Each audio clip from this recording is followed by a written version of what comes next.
So this panel is going to talk about our journey, but also the future of healthcare cybersecurity. Thank you. Stiffened up. Missing a few. They're here. There's Robert, Denise. Where's Alex? Oh.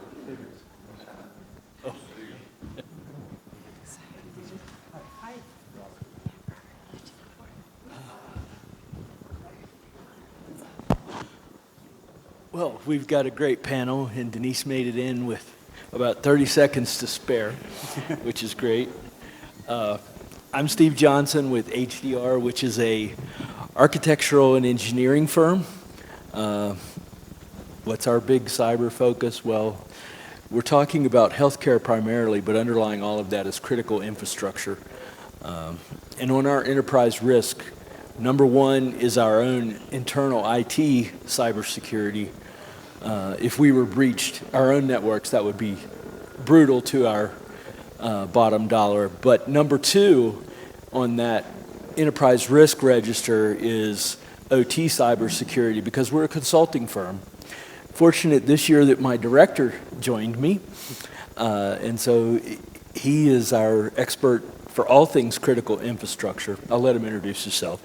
But within our team, we have, because we do all critical infrastructure, we have a subject matter expert for each of the industries we serve. So if you were here last year, you heard me talk about connected vehicle pilots and transportation, and I'm the transportation SME. So that's kind of how we're organized. David directs and herds all those cats. Alex, start us off, short introductions. Sure, well, thank you, Val and CFCF for hosting this event. And my name is Aleksandr. I'm a CEO and founder of Security Scorecard. Just like you have credit scores, we do cybersecurity ratings, outside in, inside out. We now provide board reporting capabilities, attack surface module capabilities, services. So, it's a pleasure to be here. It's an esteemed room. See a lot of familiar faces with Denise, Robert, Joe, Kevin. Now I got to think of smart things to say. I can't just say critical infrastructure is important when I'm in a room like this.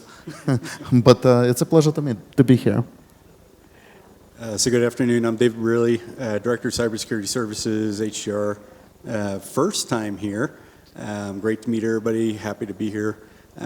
Spent about 25 years of my career primarily working critical infrastructure on the OT side, specific to this industry, thinking about healthcare. I'm the guy who's going to come after things like our elevators to stop us from moving patients, take out our med gas systems, those things that our IT groups typically don't think about when we move into facility design and facilities themselves. Hello, everyone. I'm Denise Anderson. I'm President and CEO of HealthISAC. I'm also Chair of the National Council of ISACs, and I'm on the board of CFF now. So I've been in the ISAC world since 2007. I was actually employee number 2 at FSISAC. So. Good afternoon, Robert Rodriguez. Val, thank you for the kind invitation. Always a pleasure. I do believe this venue is the best in the mountain, so thank you and all the hard work that your team has conducted this, well, probably a year, right? Robert Rodriguez, some partner at Zen Ventures and chairman of SINET. Okay, great panel. I want to jump right in with both feet to a topic that's dear to our hearts right now because of everything that's going on in the world. And you've heard on earlier panels how we have some CFF members who are involved in assisting Ukraine in their current situation with cybersecurity viewpoint. And so, Denise, this was your question, and I loved it. So I'm going to start with you, and then we can get everybody else's viewpoint. But why should critical infrastructure owners and operators be concerned about geopolitical events? Great question. No, so I think this is something near and dear to my heart. I think it's something that no matter what sector you're in, you need to be very mindful of that. And I'm going to point to you one situation, and that was January of last year when we had the news media mentioned that the U.S. and European Union were sending tanks into Ukraine. Who would have thought that that had an impact on hospitals in the US and the EU? But in 3 days later, we had hacktivist attacks against DDoS against websites at various hospitals. I think over 381 hospitals were on the target list. And so my word of caution is you always have to be mindful of what's going on in the world around you, and because you need to be thinking about the impact to your organization. And it doesn't necessarily have to be you, it could be others in your sphere. So for example, with Pecha Not Pecha, Maersk controls 10% of the shipping in the world. So even though you may not have been attacked, your supply chain will be impacted because you may not get the shipments that you need for whatever you're doing. But you also need to be thinking about, there was also a large pharmaceutical firm that was hit with Pecha Not Pecha. If that had happened during a measles outbreak, and they're one of the major producers of measles vaccine, we would have been talking about a different story. So you need to be always very mindful of that, not just from being a target yourself, but also the targets within your supply chain or within your sphere of impact, because you've got to be constantly think of, what does this mean to me? Great. Robert? Well, the world of the risk executive, and I call CISOs risk executives because I believe they manage more risk than most people at a corporation with increasing liability. So not only for the multinational conglomerate entities, but also for domestic companies, supply chain obviously is a huge issue, but also people and their products and services that might be not built in Russia or Ukraine, but in surrounding European countries. But I also think what's looming large geopolitically is China and the South China Sea and Taiwan and the semiconductor industry, which is critical to all businesses around the world. We lost some of our trusted foundries over the last 20 years, and we need to get that back for national security purposes. Taiwan is obviously a hot point. You saw what happened in Hong Kong. And if you think about Huawei and ZD and China as a whole and buying up ports and land, not just around America, but I think in third world countries, undercutting Cisco and other entities by laying pipe to support those infrastructures at a really attractive price. I just read the other day that the U.S. is very concerned with the amount of people that China has sent here, and their economy is having some challenges recently, so they need to re-up and build some strong relationship with foreign countries to sell product and services to get back where they were several years ago. Alex? So there's kind of a popular term this year at the WEF forum, global inequity, cyber inequity. And at first I didn't actually quite understand what it meant until I dug in. But it really goes back to the fact that we're all interconnected to each other. And a big bank or a big healthcare institution might have the resources and the funds to become secure.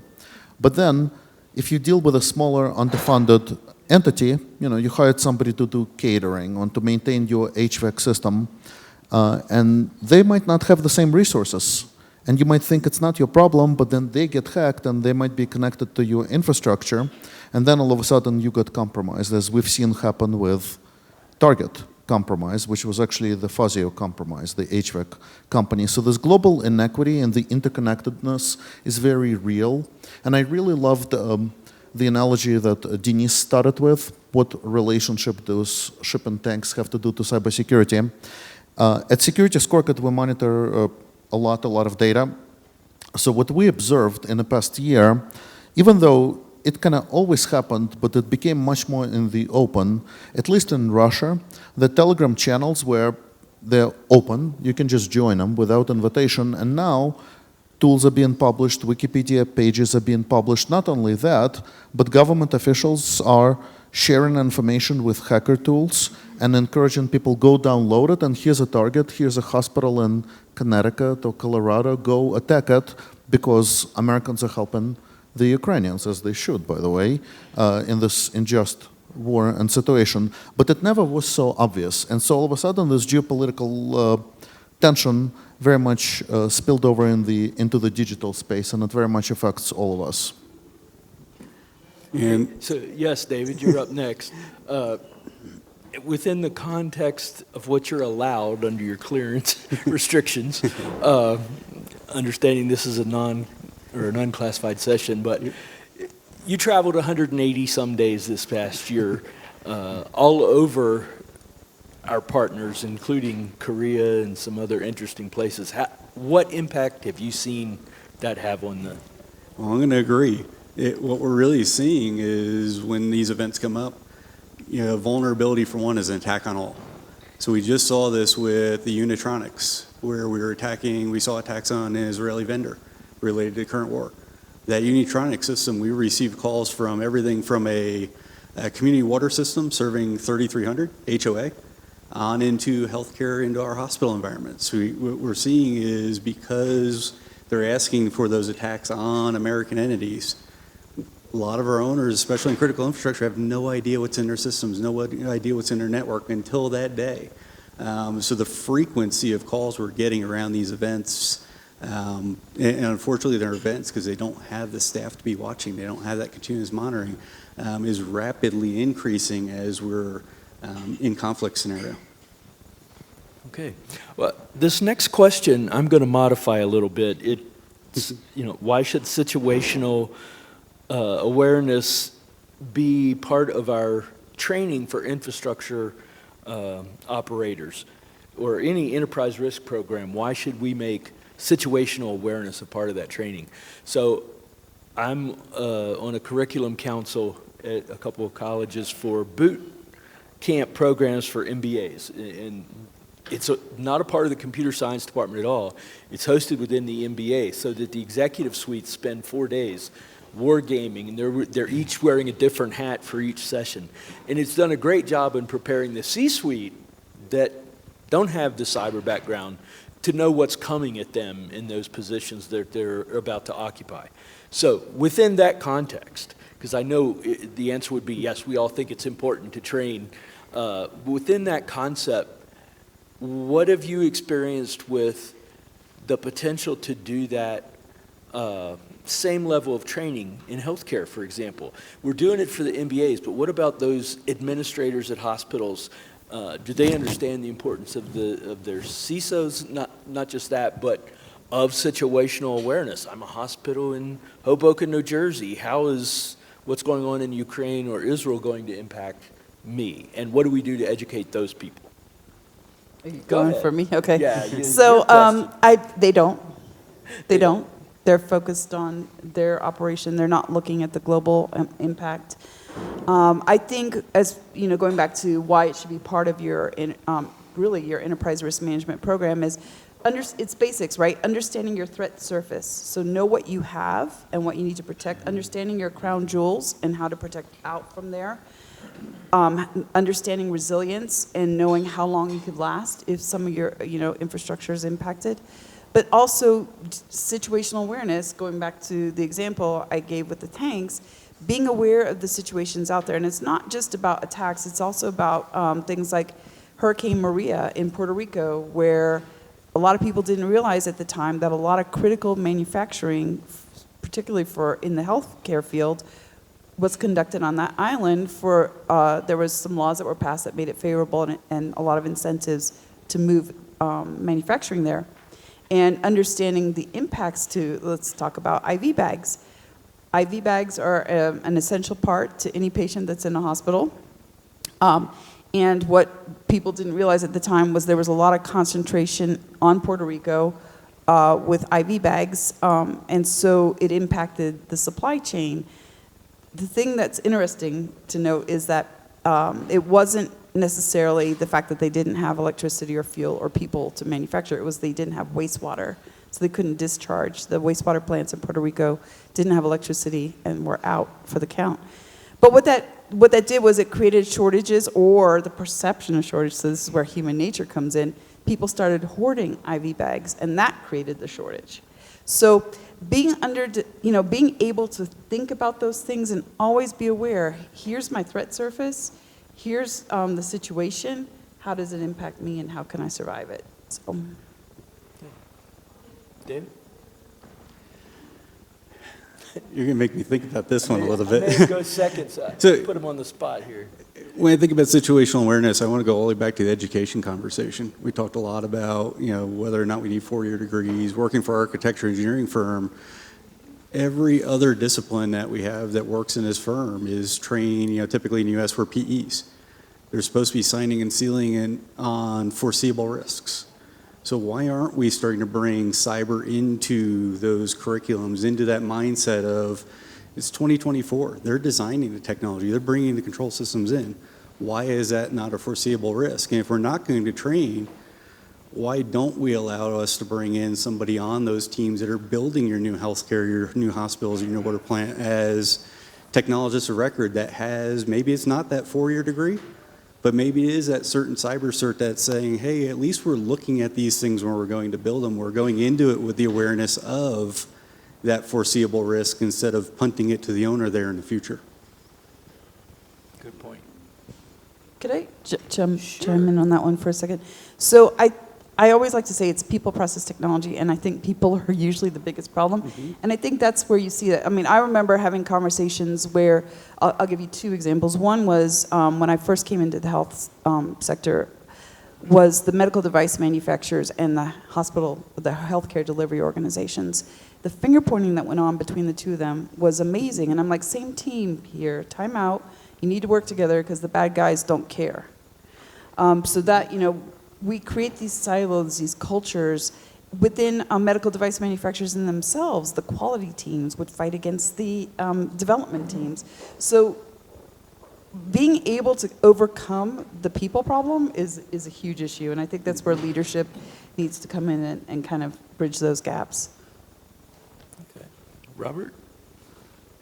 Well, it's clearly situational awareness, and I'm not going to use a mic. I think you can hear me. Is needed everywhere, and the role. I want to go back to the role of the CISO. The days of being able to have happy hour on a Friday night, they're gone. Holidays with the family, they're gone. The adversaries know, but situational awareness has to go from. I actually think starting with education, like the Israelis have done for many years now, where it's mandatory that they take cybersecurity, because cybersecurity to me is the only thing that touches everything. It has become like the air we breathe. That's how critical it is. And growing into options, maybe you don't want to be a doctor, maybe you don't want to be an attorney, but there's so much void here with skill sets. But situational awareness of job opportunities first. And then in terms of the CISO and their teams, I mean, you can talk about the tabletops, you can talk about the training and budgets. They're allocated from the CISO's executives to approve, to allow them to continue to grow and evolve. I think one of the best CISOs in terms of retention is Richard Rushing at Motorola. It's like 95%. Among his own personality and leadership skills, he says the first thing is I give them $10,000 per budget to increase their awareness of whatever it is in training. I let them choose. And then I want to go back to the geopolitical thing. The CISO's plate is way overrun. Before COVID, let's talk about that. So COVID happens. Now we have to immediately overnight work from home. Silicon Valley had been talking about that for years. And they thought it would take 3 to 5 years to accomplish. Well, it took months because we had to. And so now the CISOs not only worried about protecting the data and IP and a new environment because it's extended, but then there's the physical health of their employees. And then it went on. And then there's the mental health of their employees. And then it's back hybrid, right? So then I would bring in China again, Middle East. That's recent, but it's always been percolating. But China concerns me the most. What they tried to buy recently, about 6 months ago, were the Solomon Islands. Why? because it surrounds Australia, then creep up to the South China Sea, then take over strategic ports around the world, invade Taiwan. I think if we're going to go go to war with any country, I believe it's China. And if you think about history that we're not going to go to war again, no, we will go to war again. It's just the way we are. It's human nature. Whether it's religion, land, politics, chips, etc. And then I would say North Korea, Iran, and then there's pockets of Venezuela and other countries where all the nations are strategically aligning themselves. And I wanted to ask you, David, are you seeing, when you were speaking that you went 180 days on the road, are you seeing any relationships starting to mature and grow into different alliances? We are starting to see a little bit of the alliances. Trying to think about what I can share publicly. We are seeing some alliances from both threat actor as well as our defense teams. What I meant in terms of nations. Not so much that we can talk about publicly. Yeah. On a situational awareness, I think there are a couple of components here. So the first component, I think, you need to attract people into more cyber jobs, right? Like, we need to make cybersecurity sexy.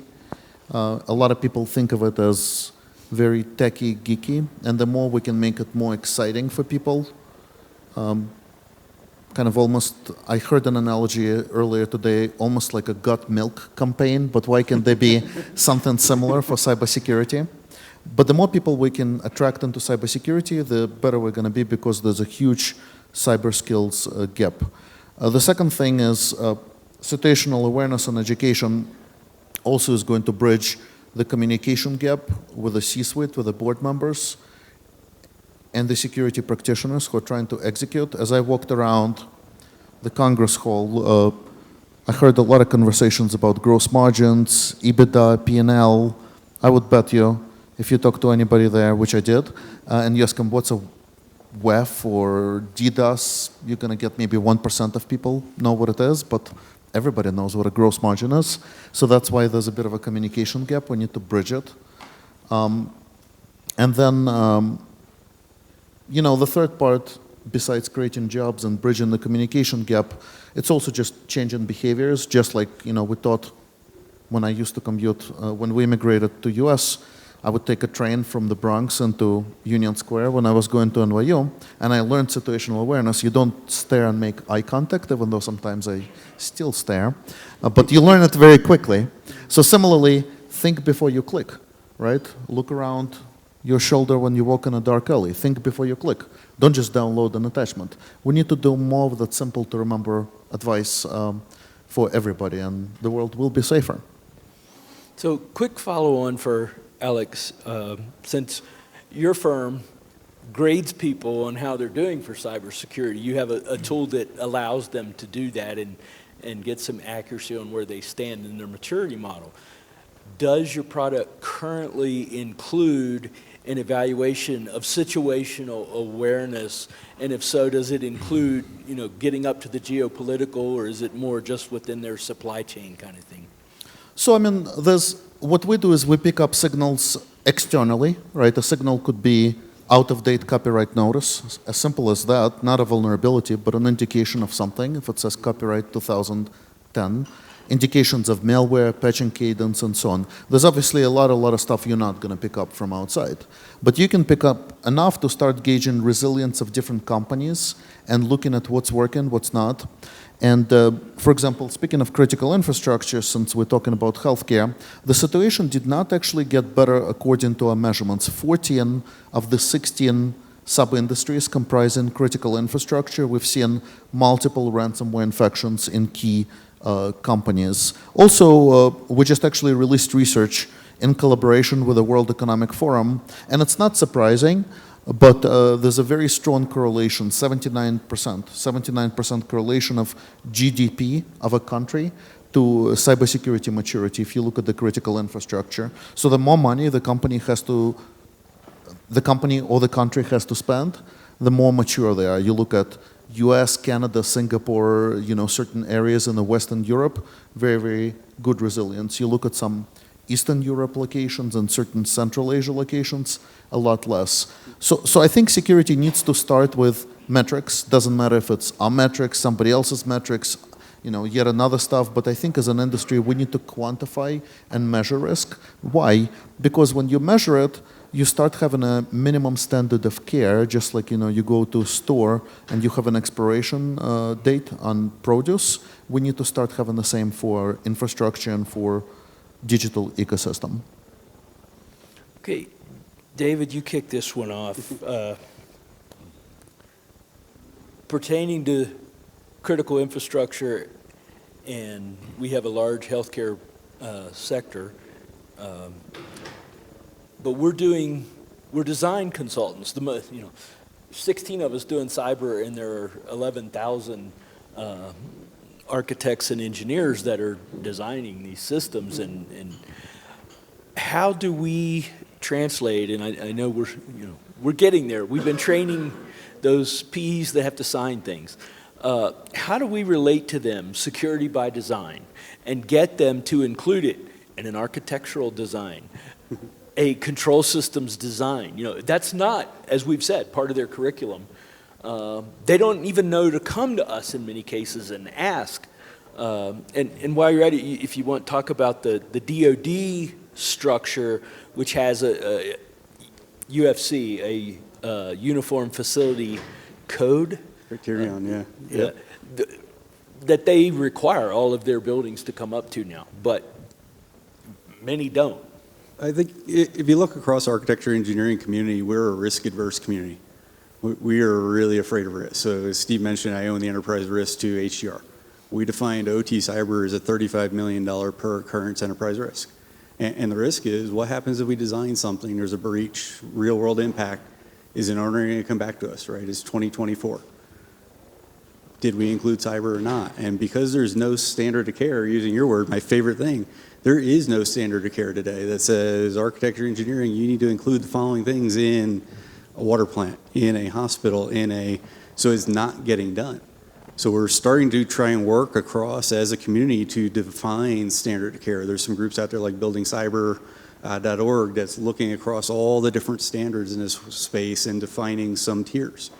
But generally speaking, we're all moving forward with trying to at least get basic hygiene applied and educating those disciplines on basic hygiene unless an owner's asking for it, because everybody's afraid to make that first step because there is no known standard of care. As an architecture engineer, if we hit half of the standard, didn't get to the other half because the owner wasn't engaged, they're going to come after us and say, well, why weren't you compliant with X? So a lot of this for me, you talked about situational awareness, is really getting our other disciplines, those that are signing and sealing, to start recognizing cyber as one of those foreseeable risks. Make them come ask us a question.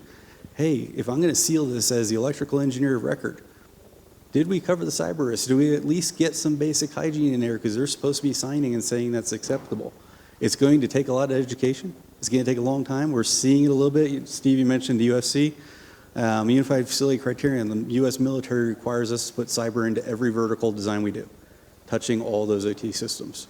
Australia, if you read their recent law, they called out healthcare. They talk about also looking at the OT systems and applying standards. I can tell you I've been looking for the last year. Out of every healthcare owner that we've seen RFPs come out for, 0 have been putting the request back into the architect engineer who's building their brand new facility. So what they're getting is what they were getting in design 15 years ago, 20 years ago, and trying to apply it, bolt it on later, or just not doing it at all. It's going to be a long-term trend. I would love to see our community, architecture engineer, find that standard of care. Let's start building it right, or at least let's give the owners the tools to move forward with, right? We're never going to solve all their problems, but if we build them something they can build upon, it's a really good starting point for us. Okay, May I add to that? sure. To me, this is a complete change management cultural issue. Complete. And there's a lack of communication, a lack of collaboration, a lack of respect, a lack of understanding of each other's roles. And until we get sticks and carrots, whether it's tax incentives or stronger regulation, I don't see that culture changing. I feel that the OT culture is not as dynamic or innovative and is resistant to change as the IT professionals. And so because of that, there's always going to be this dependence on legacy systems, continue to build the technical debt, and by the time you do find something innovative and you want to patch it into your environment, it's not even going to work. So I think we're at huge risk right there. But I think it's leadership that needs to change. Okay, we are out of time. I'm sorry, Denise. We have 1 or 2 minutes left, so a final pitch to each of you, and you got about 30 seconds to tell us what's the takeaway. What should somebody take away from this session to take back to the organization? And I used to ask what keeps you up at night, but as I've aged and the panel's aged with me, I now get, my bladder is the answer. So just give us your key takeaway, what you would want somebody to take from your session today. Denise, go ahead. You were ready to start with talk, me, so. okay. So understand impact. And then, look at the world around you and see how it's going to impact you. What's in it for me? What does this mean to me? 26 seconds. Good job. David? I actually agree completely. Understanding the impact. You touched on the OT systems. Let's just at least understand they're there and they have an impact on our operation. We can do certain things still. We're not where you want to be from the IT space, but we can start to advance if we at least come to the table as part of the discussion. So I'm going to say something slightly contrarian. So there's a good book for entrepreneurs, Secret Lives of Customers, but it starts with a question, why do you buy a cup of coffee, right? And the naive answer would be, oh, you buy a cup of coffee because you want to get a caffeine boost, etc. But in reality, we buy a cup of coffee for different reasons. You might go want to meet up your friends and socialize. You might want to get a jolt of caffeine on the way to a workout. You might want to treat yourself to a small luxury by getting a nice cappuccino. So we all hire things and people for different jobs, right? Even your spouse, right? Like you hire your wife for a specific purpose. I know it's crazy, but Heather is not listening, or my wife is not listening. But you want to have a partner, you want to have kids, you want to have somebody you love. So people hire cybersecurity products for a specific reason. We already have all the products, all the thoughts.